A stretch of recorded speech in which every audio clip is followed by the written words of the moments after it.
এই মুহূর্তে ব্রেকিং নিউজের দিকে নজর রাখতে হচ্ছে। মইপিটে ফিরলো বাঘ আতঙ্ক, ফের লোকালয়ে বাঘের থাবার ছাপ। আরো একবার আপনাদের জানাই, মইপিটে ফিরলো বাঘ আতঙ্ক, ফের লোকালয়ে বাঘের থাবার ছাপ।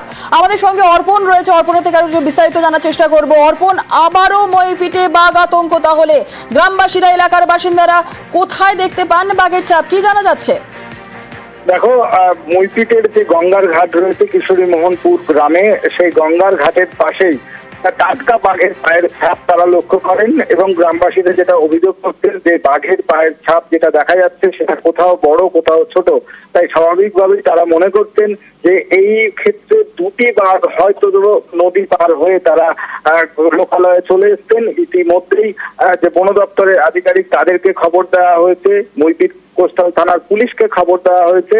আর তুমি জানবে, গত সপ্তাহে মইপিট বৈকুণ্ঠপুর উত্তর এবং দক্ষিণে বাঘ দাপিয়ে বেড়ায়, সেখানে প্রায় দুদিন বন দপ্তরের কর্মীদেরকে চেষ্টায় দুদিনের মাথায় বাঘ নিজের জঙ্গলে অর্থাৎ আজমাবাড়িতে ফিরেছে।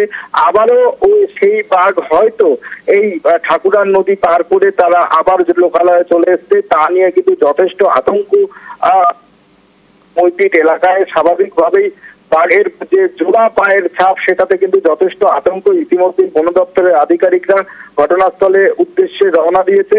বন দপ্তরের আধিকারিকরা গিয়ে তারা পরবর্তী সিদ্ধান্ত জানাবেন যে তারা কিভাবে এই বাঘ রয়েছে কোথায়, তার লোকেশনটা প্রথমে পাওয়াটা প্রয়োজন।